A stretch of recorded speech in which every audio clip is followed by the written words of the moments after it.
Documentos. Radio Nacional de España. Literatura falangista. Escritores por rutas imperiales. España ha venido a menos por una triple división. Por la división engendrada por los separatismos locales, por la división engendrada entre los partidos y por la división engendrada por la lucha de clases. En octubre de 1933, José Antonio Primo de Rivera, el catedrático Alfonso García Valdecasas y el aviador Ruiz de Alda fundaron Falange Española. El primogénito del general que encabezó el directorio en los estertores de la monarquía se postulaba para regenerar la patria con una variante hispana del fascismo. Cuando España encuentre una empresa colectiva que supere todas esas diferencias, España volverá a ser grande como en sus mejores tiempos. José Antonio, cuando decide la creación de un movimiento político para llevar a cabo esa rehabilitación de España en la que él también estaba interesado, considera que esta labor debe estar dirigida por una minoría rectora. Por lo tanto, busca el apoyo de los intelectuales, apoyo que no había tenido su padre. Mónica Carvajosa, doctora en Filología Hispánica y profesora del Centro Universitario Villanueva, es autora con su hermano Pablo del ensayo La corte literaria de José Antonio. Por otro lado, José Antonio es un hombre con unas inquietudes intelectuales, estéticas y literarias, y por lo tanto no quiere aparecer como cabeza visible de un movimiento compuesto únicamente por hombres de acción, ¿no?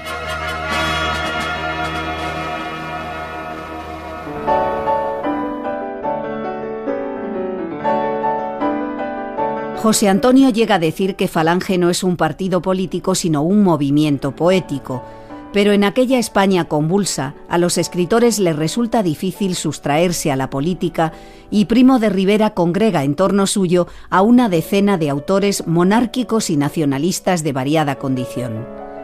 El grupo lo encabezan el precursor del fascismo en España, Ernesto Jiménez Caballero y Rafael Sánchez Mazas. Junto a ellos se reúnen Pedro Murlán Michelena, Agustín de Foxá, Eugenio Montes, Jacinto Miquel Arena, Luis Santamarina, Samuel Ros, Dionisio Ridruejo, que apenas llega a tratar a José Antonio porque se conocen en el verano de 1935, y José María Alfaro, que lo recordaba así medio siglo más tarde, en 1979. Se ha deformado por exceso y por defecto. Y además porque, claro, una muerte prematura y dramática pues cambia a las gentes, las mitologiza, ¿no? Él era un hombre mucho más humano, mucho más directo, con una gran vocación política, y él tenía un gran sentido de la poesía y de la vida literaria, y en este sentido le gustaba mucho andar con todos nosotros. Proponía una renovación intelectual que no procediese de la izquierda, que es lo que no se había planteado nunca. La derecha, es verdad, ni entonces ni casi nunca se ha planteado la llamada al intelectual.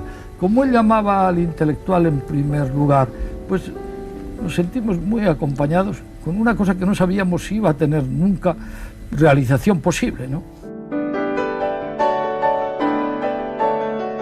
No le atraen tanto los intelectuales en cuanto tales, es decir, en cuanto el intelectual es el escritor que interviene en política y normalmente desde un punto de vista progresista, como los poetas. Él lo decía así claramente. José Carlos Mainer, catedrático de Literatura Española en la Universidad de Zaragoza, publicó en 1971 Falange y Literatura, una antología crítica de referencia para los estudiosos de aquel grupo. Es muy evidente que lo que quiere son gente creadora y por lo tanto en el fondo pues más cercanos a las fantasías, digamos a las idealizaciones, que a las cuestiones de la vida práctica.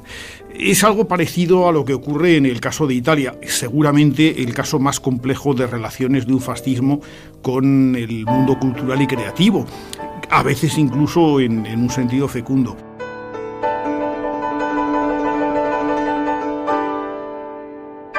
La aparición del fascismo en España se produce en relación con la vanguardia literaria y artística. Dionisio Ridruejo hacía estas declaraciones en la década de los 70. Su arquitectura, su pintura, su vocabulario aparece como una de las vías de la época nueva y de la época en crisis que se pueden adoptar.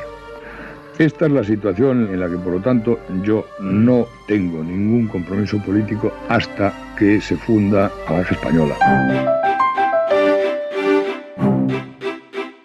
Tendemos a olvidar que el fascismo, el falangismo, es decir, la versión española del fascismo europeo, es una excrecencia, una patología de la modernidad. Es decir, sin modernidad no habría fascismo. Jordi Gracia, catedrático de literatura española en la Universidad de Barcelona, es autor de ensayos sobre el periodo franquista y biógrafo de Dionisio Ridruejo. Y por lo tanto eso vale también en términos de estética literaria y vale en términos de modernidad regeneracionista, es decir, la voluntad de hacer una España mejor, la voluntad de transformar el país por la vía de una revolución social, está en el programa de Falange, pero también está en el programa de Falange construir un arte y una literatura y una estética que consiga ser moderna, actualizada, de vanguardia, y ahí el personaje más evidentemente protagonista es Ernesto Jiménez Caballero, que es fundador de una de las primeras revistas, la revista de la vanguardia estética y cultural española, es decir, la Gaceta Literaria.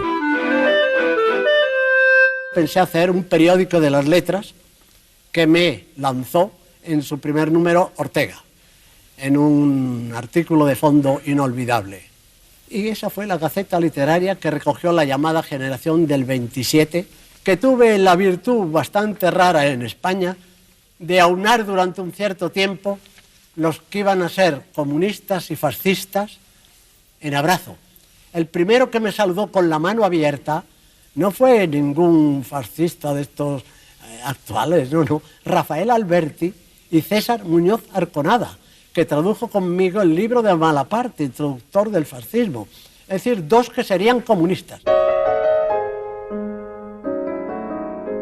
La generación del 27, por un lado, depende de los modelos de la vanguardia literaria y al mismo tiempo recogen también elementos que son muy antiguos, por ejemplo, cuando se centran en los cancioneros de la Edad Media o incluso en cosas anteriores, ¿no? Pablo Carvajosa, coordinador del área de debate de la Universidad Pontificia de Comillas, coautor de La corte literaria de José Antonio. Y es curioso porque estos escritores hacen una cosa parecida, políticamente hablando. Por un lado toman ese fascismo que tiene elementos de vanguardia política y por otro lado, pues claro, también van a esencias patrias que digamos que son mucho más anteriores. No es extraño cuando uno lea a los autores de esta corte literaria de José Antonio que en su caso tuvieran como elementos, confesos o no, pues algunos de los modelos de los poetas más importantes de la época.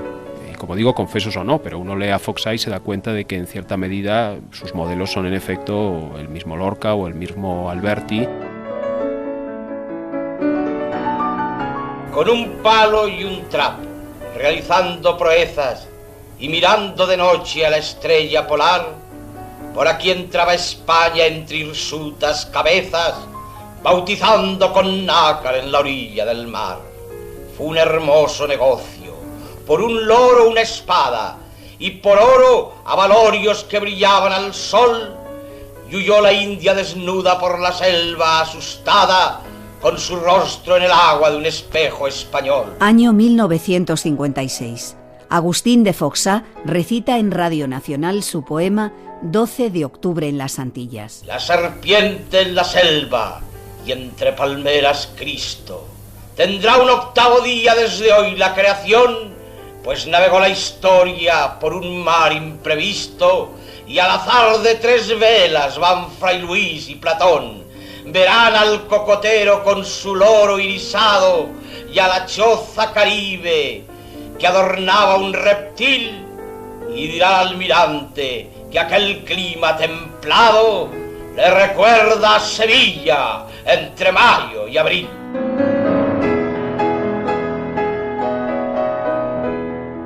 Si uno lee El romancero gitano de García Lorca, se dará cuenta de que hay dedicatorias que están hechas a figuras que luego van a ser figuras culturales o incluso políticas de la Falange, ¿no?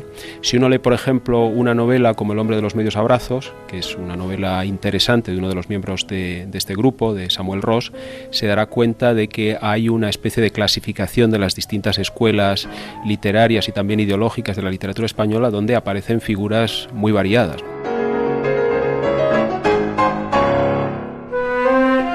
Sí, coinciden en la Gaceta Literaria, y de hecho coinciden en todas, porque en Cruz y Raya, por ejemplo, hay una buena porción de futuros fascistas y de fascistas ya en aquel momento, aunque no lo supieran del todo.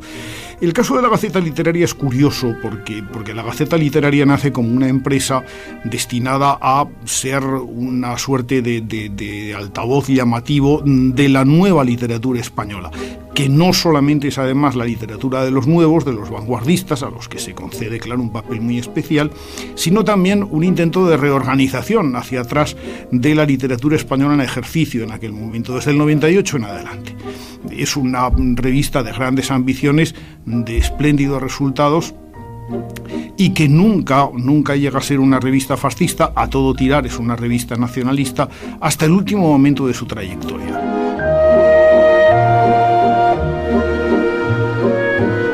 De los escritores falangistas se ha dicho que perdieron las páginas de la historia de la literatura porque, aunque dejaron novelas y libros misceláneos, su obra se diluyó en periódicos y revistas.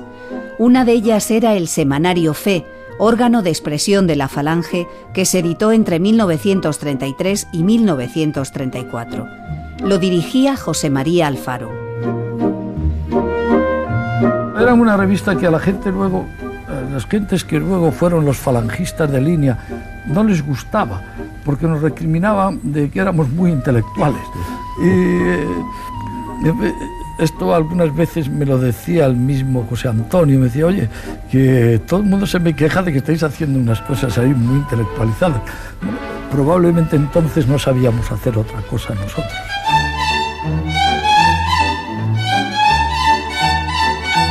Mientras los camaradas desafectos a la poesía practicaban la dialéctica de puños y pistolas, los escritores de José Antonio se reunían en tertulias como la del Café Europeo, que comandaba Murlán Michelena. La más frecuentada, no obstante, fue la de los bajos del Café Lión, en la calle de Alcalá. Se conocía como la Ballena Alegre y en ella coincidían alguna vez con actores de la barraca y voluntarios de las misiones pedagógicas. Andaban juntos, pero no revueltos, en aquel sotanillo que hizo historia. En esta tertulia de la Ballena Alegre, pues estaban frente a otra tertulia donde unos a otros pues se llamaban fascistas o rojos, ¿no? Así como medio en broma, ¿no? Pero bueno, luego la broma acabaría unos años después, ¿no? Esta, la tertulia de la Ballena Alegre, que también forma parte del mito de los camisas viejas, e incluso parte del mito de José Antonio Primo de Rivera, de la que se hablará muchísimo tras la guerra y a la que asistió demasiado escritor para lo que allí cabía, pues se ha dicho que es el conservatorio del estilo de la Falange. También es verdad que otros autores lo han precisado diciendo que en todo caso sería el conservatorio de la retórica de la Falange, porque el estilo de la Falange era otro, el estilo de las calles, ¿no? Donde estudiantes o los activistas, ¿no? Pues tenían un estilo diferente al de la Ballena Alegre. Por eso, en cierto modo, estos escritores son responsables con esa retórica de lo que también hacen otros que pertenecen al mismo movimiento político. Con una vocación más clásica, lo mío era sin duda más romántico, era una expresión más juvenil, y lo cambió dándole a los elementos su valor, ¿no? Volverá a reír la primavera, que por cielo, tierra y mar se espera. Arriba escuadras a vencer, que en España empieza a amanecer. Fuchs era un hombre que, aparte de su evidente dotación lírica, tenía una enorme facilidad de versificador, y toda esa parte céntrica de la música de Tellería, del monstruo como se llama, era muy difícil de ajustar, y él la ajustó con una gran precisión, encontrando difíciles consonantes y quiebros y juegos silábicos. Eso que yo no he sido nunca un gran avezado. El cara al sol se convirtió en santo y seña de los actos de Falange y durante el franquismo casi llegó a eclipsar a la Marcha de Granaderos, repuesta como himno nacional por los vencedores de la guerra. El archivo sonoro de Radio Nacional guarda muchas versiones, pero acaso sea esta, con aires de zarzuela, la más peculiar de todas.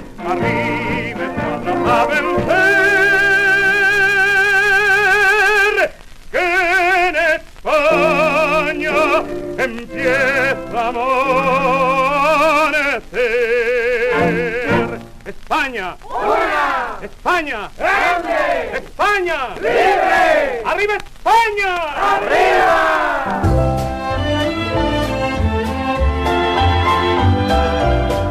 Luego estaban las cenas de Carlomagno en el Hotel París, que se trataba de hacer una distinción que a la vez que es política es estética, donde el menú era objeto de discusiones unos días antes, donde se reservaba un sitio para la figura de Carlomagno, donde iban de etiqueta. Era una manera de distinguirse también estéticamente frente al Madrid de la Puerta del Sol, ¿no? José Antonio es un ensayista orteguiano, digamos, en su producción, y en lo poco que conocemos, pero algo hay, ¿no?, de sus conatos literarios, posiblemente le hubiera gustado también cultivar una literatura parecida a la de Sánchez Mazas, por ejemplo, o a la de Foxá, una literatura autoconmemorativa.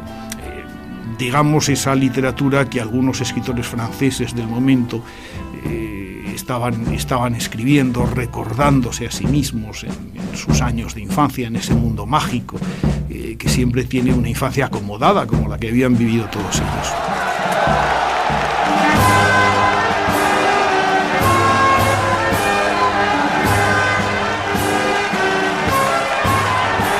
Con la proclamación de la República, muchos de ellos sintieron miedo al fin de su sistema de valores. De hecho, muchas de sus páginas son testimonio de la añoranza burguesa y de la nostalgia del tiempo antiguo.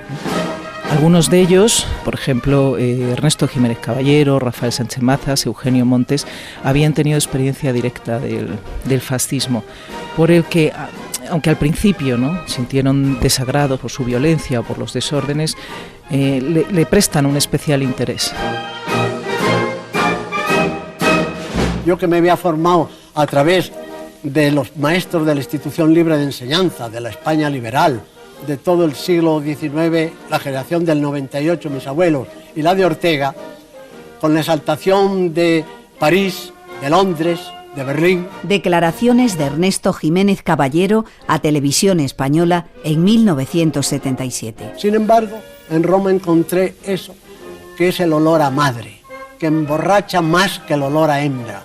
Cuando se descubre la madre espiritual de uno, la que le había dado a uno el habla que estaba uno hablando, el apellido, las leyes, los caminos, que había hecho después de la Roma cesárea todo el catolicismo y cristianismo, el Renacimiento, todas estas formaciones del 18 y ahora esta nueva visión de un socialismo nacional, quedé deslumbrado y entonces me entregué a eso con la pasión y la fuerza a través de una mujer, de una musa, como Dante y Beatrice, y tuve naturalmente a los demás los impregné con mi entusiasmo y salió el movimiento nacional. Falangista soy, falangista hasta morir, obedecer, y por eso estoy al servicio de España con placer. Tanto él como Rafael Sánchez Mazas, que fue corresponsal de ABC en Roma, se casaron con mujeres italianas. Aquella sociedad les ganó para la causa fascista y Jiménez Caballero empezó a buscar por su cuenta y riesgo el duce español.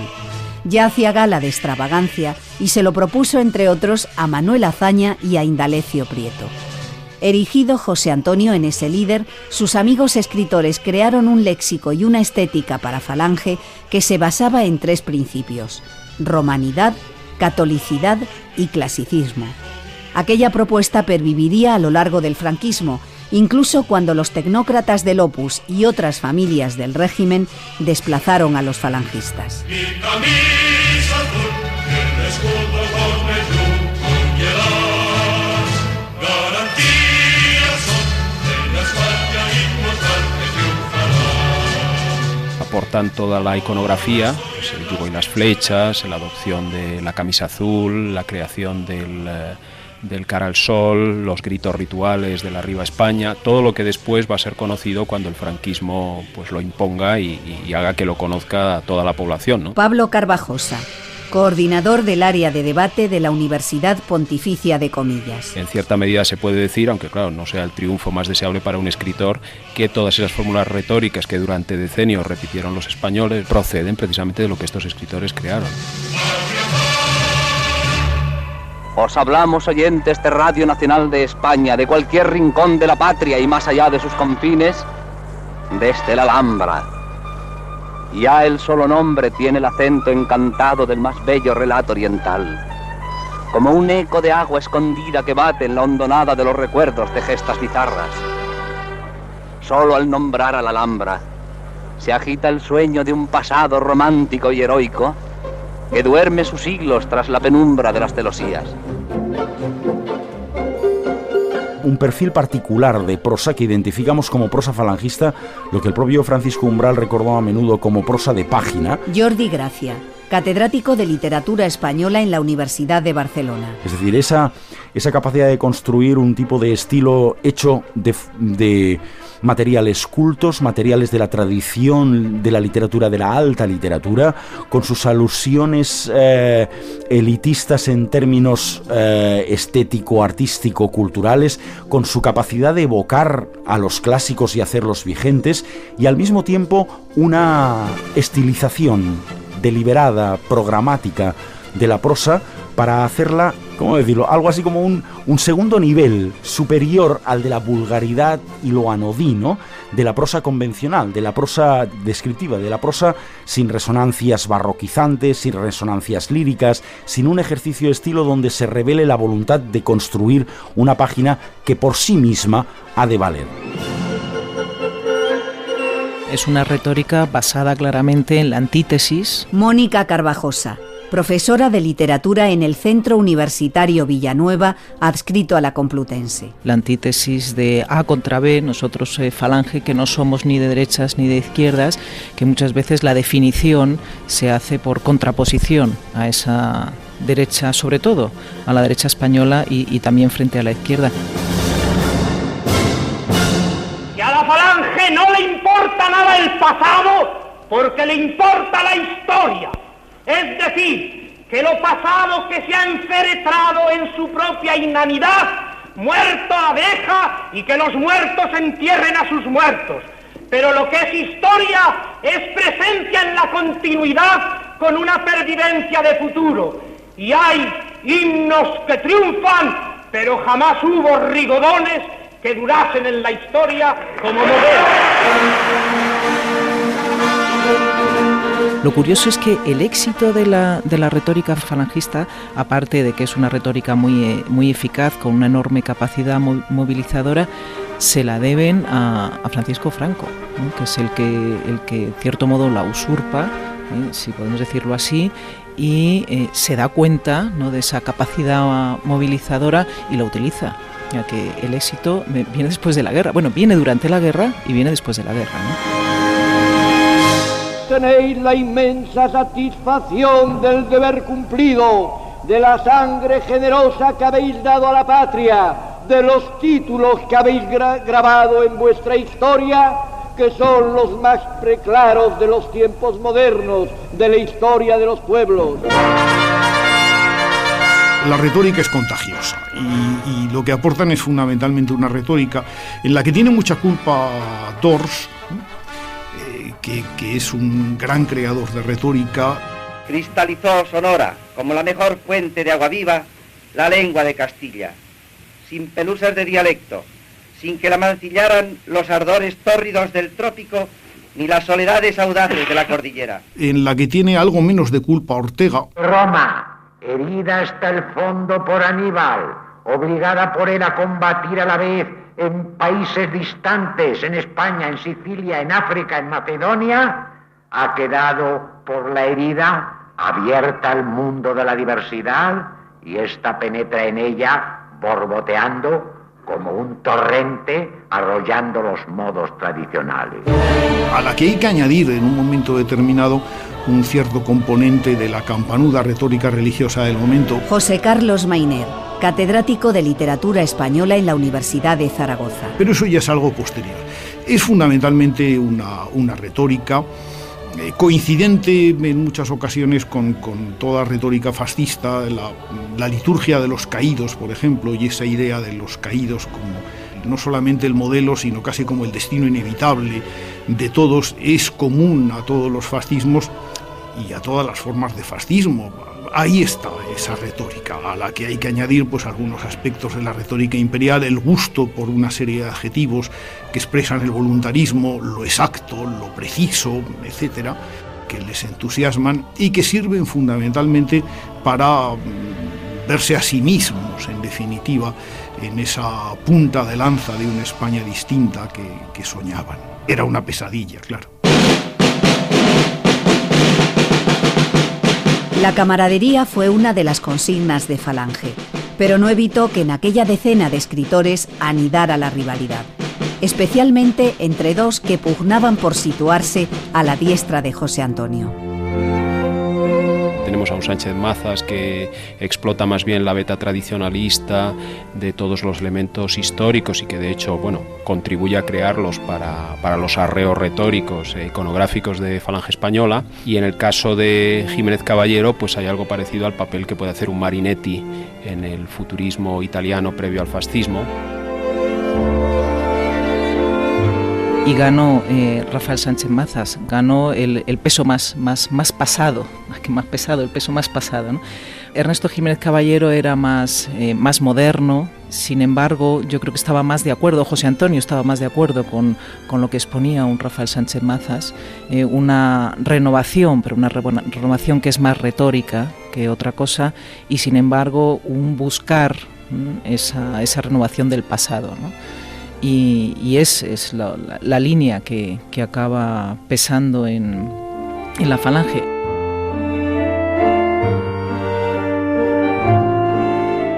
Yo estoy convencido que por una razón de afinidad de clase social. Sánchez Mazas no era exactamente un aristócrata, no era un aristócrata en definitiva, pero sí era un hombre que pertenecía a una alta burguesía.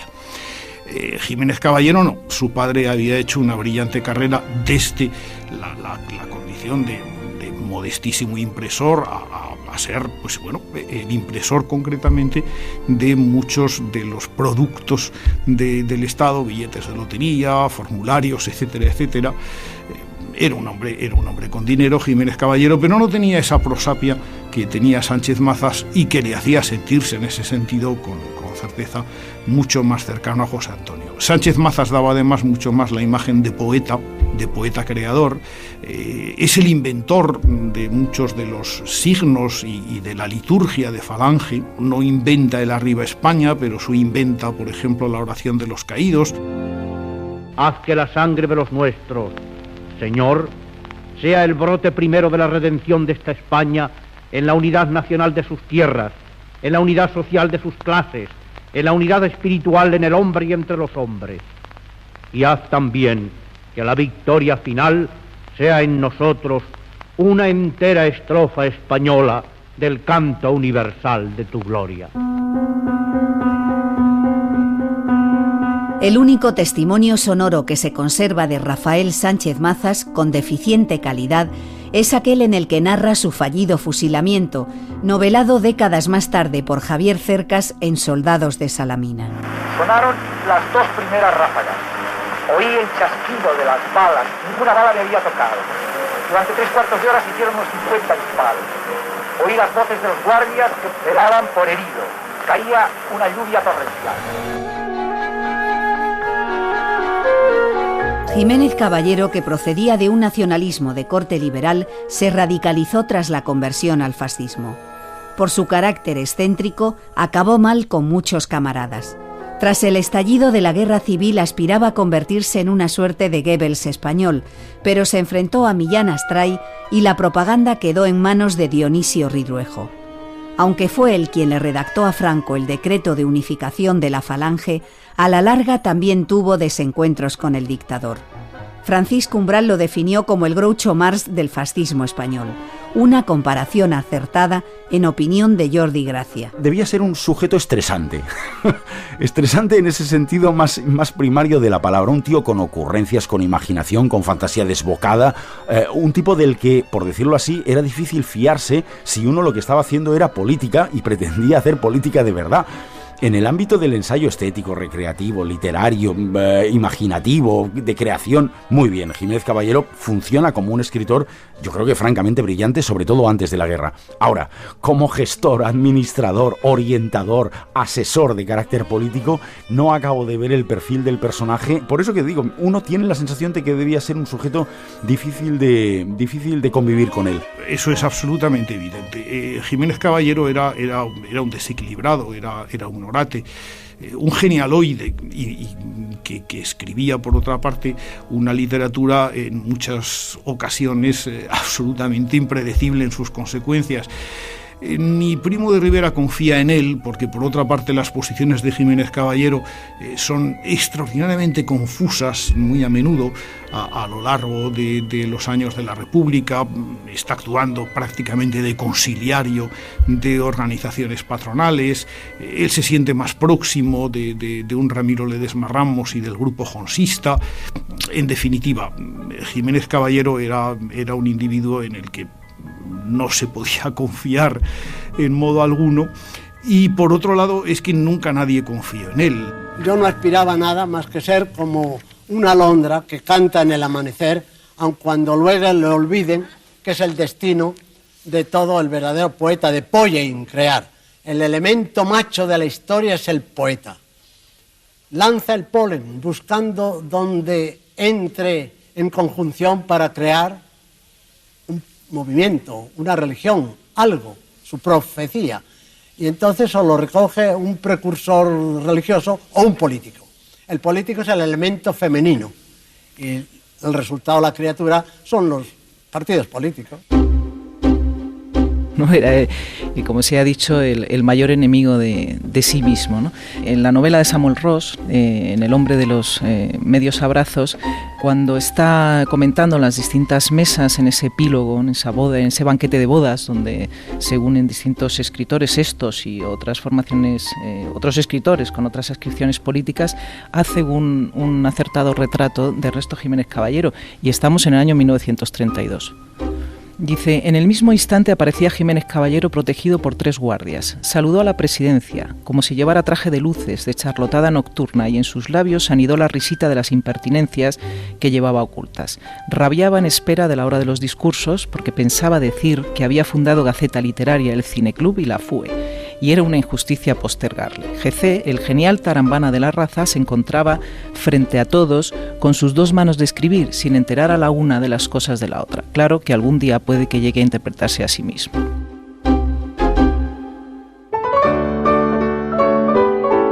Pero Ernesto Jiménez Caballero soñó con otra boda. Propuso casar a Hitler con la hermana de José Antonio, Pilar Primo de Rivera, para resucitar el Sacro Imperio Romano. En su vejez, y murió casi nonagenario, aún justificaba esa propuesta. Todos los pueblos, para lograr su unidad y su expansión, su triunfo en la historia, tienen que aliarse a lo que la ley del Manú en la India desde hace miles de años decía así: ¿quién es tu enemigo? Mi vecino. ¿Quién es tu amigo? El vecino de mi vecino. Cuando los españoles hemos ido con los vecinos de nuestros vecinos, que han sido Roma y el mundo germánico, desde el siglo III a.C. con los romanos y desde el V con los visigodos, hemos hecho la unidad de España y el imperio. Y en el siglo XVIII, cuando nos quitaron los vecinos y vinieron los franceses, que eran los vecinos por tierra, y los ingleses, que eran los vecinos por mar, todo se nos derrumbó, empezó América a deshacerse y se cumplió la ley del Manú. Pues bien, yo, con mi genio de España, volví a lograr que Germania y Roma nos ayudaran, y en 3 años volvimos a hacer la unidad.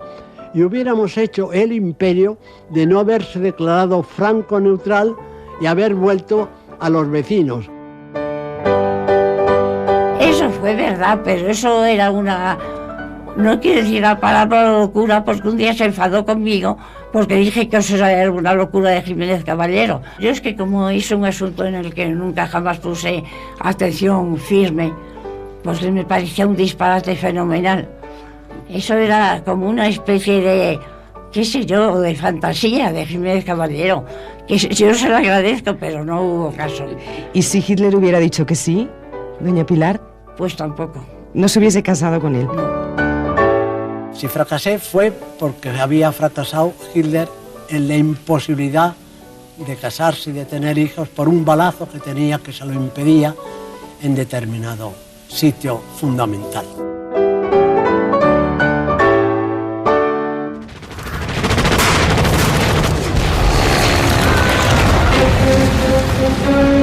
Ninguno de aquellos escritores que componían el círculo o corte literaria de José Antonio combatió en el frente durante la Guerra Civil, aunque Ernesto Jiménez Caballero estuvo en la retaguardia de batallas importantes como la de Teruel. Los demás pasaron la contienda o parte de ella en circunstancias que José Carlos Mayner califica de más rocambolescas que heroicas. Permanecieron refugiados en embajadas como Sánchez Mazas, Miquel Arena y Samuel Ros. En la cárcel fue el caso de Luis Santamarina, en el cuartel general de Franco o el caso más excepcional, el de Pedro Murlán Michelena, oculto en su casa del Madrid republicano. En ese periodo escribieron algunas de sus obras emblemáticas, como explican Mónica Carvajosa, José Carlos Mayner y Jordi Gracia. Estuvieran en Burgos o en Salamanca, estuvieran escondidos en casa o refugiados en una embajada, no dejaron de escribir. Y escriben cosas muy interesantes en unos casos y en otros casos, sin embargo, es la parte de su obra literaria que tiene más metralla política. Hay mucha diferencia entre, por ejemplo, una novela como Rosa Krieger, escrita por Rafael Sánchez Mazas mientras permanecía refugiado en la Embajada de Chile, y una novela como Madrid de Cortea Checa, de Agustín de Foxá, escrita en Salamanca. Hombre, Madrid de Cortea Checa, la novela de Foxá, es un libro brioso y un libro que se lee muy bien y que es la mejor secuela del estilo narrativo del Valle Inclán, del Ruedo Ibérico. Por otra parte, no pasa de ser, en otro orden de cosas, el típico libro de persecuciones de los que tantos escribieron en aquel momento. Yo dije en un momento que eran los Fabiolas y los Quo Vadis de una sociedad que se identificaba con aquella idea de persecución. Bueno, pues es un libro valioso. El otro libro mítico, bueno, pues se creó toda la leyenda de Rosa Krieger. Algunos llegaron a decir en las reseñas que era una verdadera maravilla, era un libro que significaba la capacidad de superar las más adversas circunstancias, una suerte de ensoñación. Sí, si se quiere lo es, pero en una pequeña parte. Es uno de los libros más absolutamente fascistas que yo he leído en mi vida. Una exaltación de una idea europea y del europeísmo y de la constitución de la personalidad y del amor y de otras muchas cosas. Yo diría que más que fascista, francamente nazi.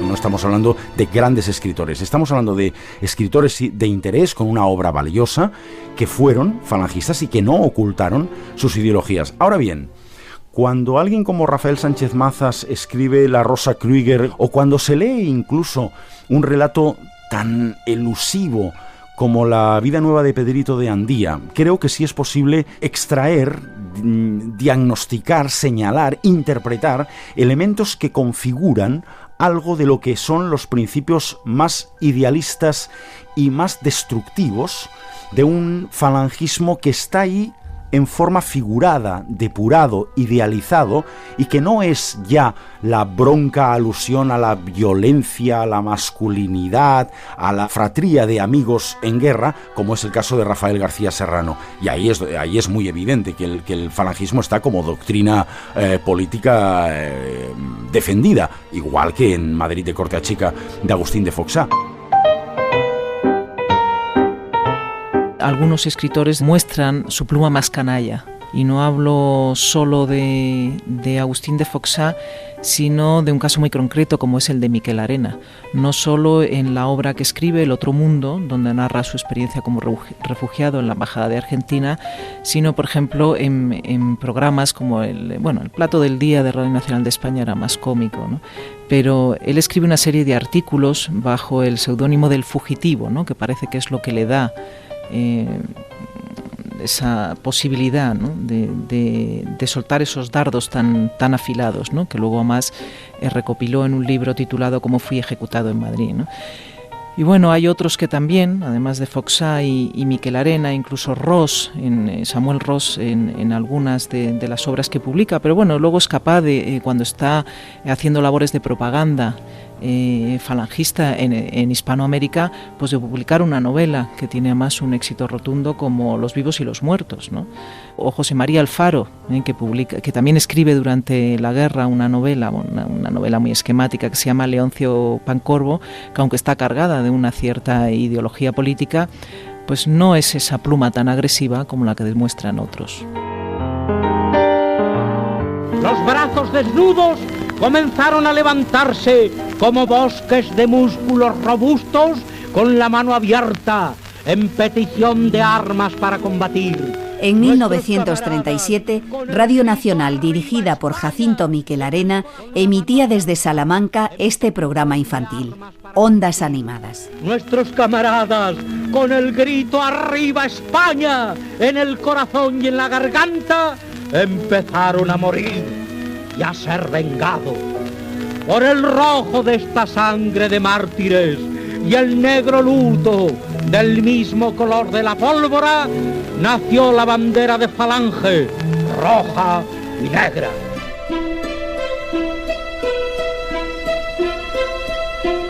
Después de la guerra, precisamente cuando el franquismo utiliza ya a pleno rendimiento todos estos arreos literarios y toda esta iconografía, es cuando estos escritores dejan de tener ya un valor incluso propagandístico, ¿no? Incluso podríamos decir que la paradoja es que seguramente el que fue más puramente fascista, incluso en el sentido radical de trastocar el orden social, como es el caso de Dionisio Ridruejo, vemos una figura que se va a convertir después incluso en antifranquista, o que va a tener una evolución más larga y va a renegar de lo que son sus ideas anteriores.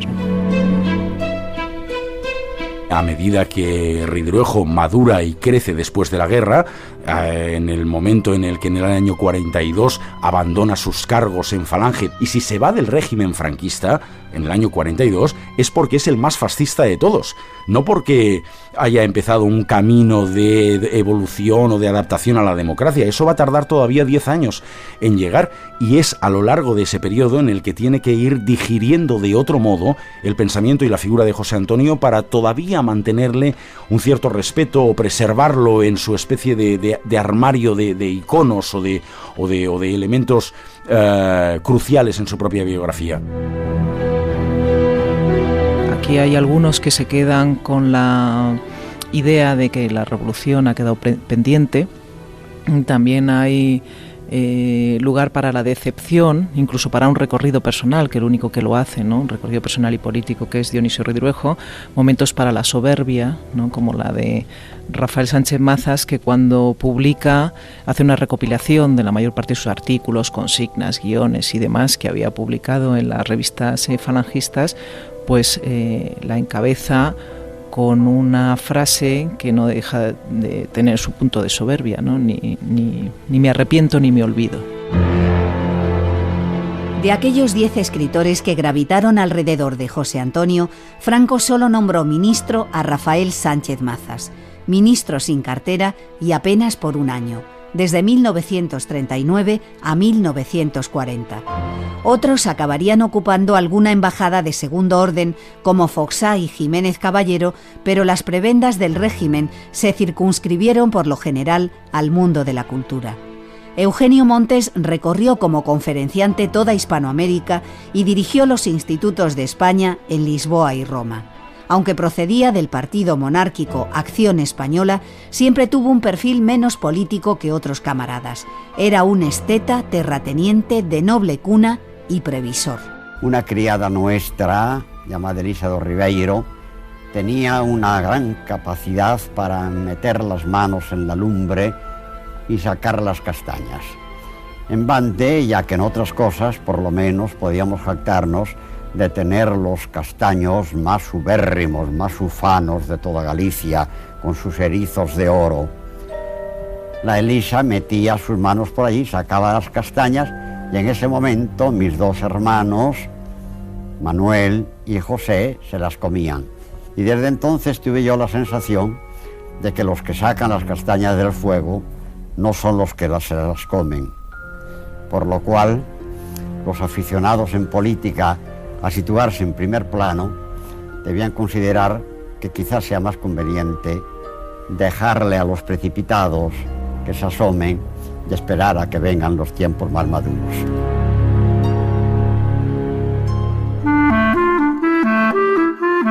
Cuando acabó la Guerra Civil, Falange Española, que por delante de las Joncs tenía nuevo apellido, tradicionalista para dar entrada al carlismo, creó la revista Escorial, dependiente de la Delegación Nacional de Prensa y Propaganda, bajo la dirección de Dionisio Ridruejo.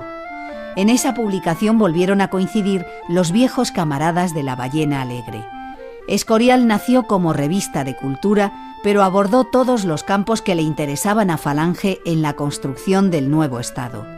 Se ha dicho que marcó una ligera apertura, pero los catedráticos de literatura española en las universidades de Barcelona y Zaragoza, Jordi Gracia y José Carlos Mainer, matizan esa afirmación. El primer número aparece en noviembre del año 40 y el papel que desempeña allí Escorial es el de la revista cultural de la Nueva España.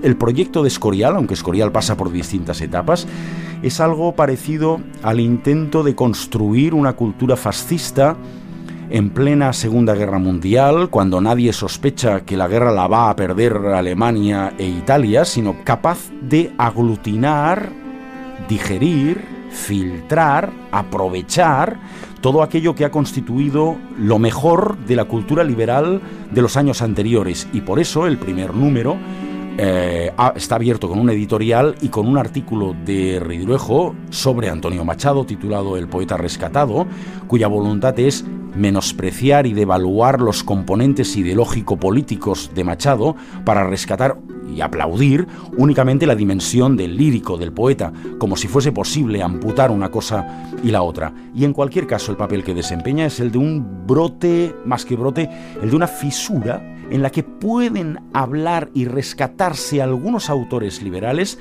cuando el resto de la cultura española de aquellos años es terrible, dogmática y aplastantemente anacrónica, tradicionalista y reaccionaria.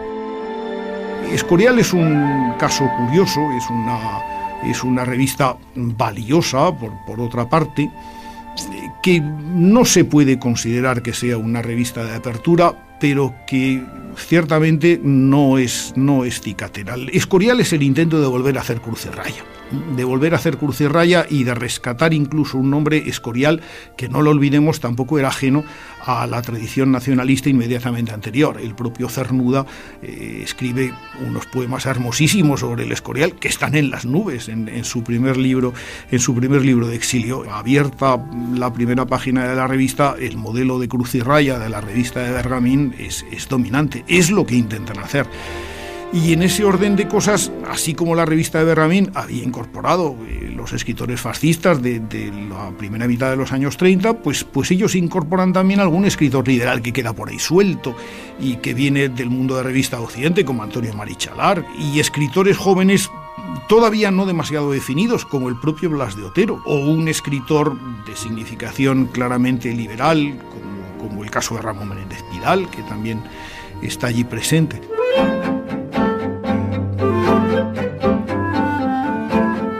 Tras la Guerra Civil, Falange, que no obtuvo representación parlamentaria en las únicas elecciones generales a las que concurrió, las de 1936, se convierte en partido único y aparece lo que los propios falangistas llaman Falange de aluvión.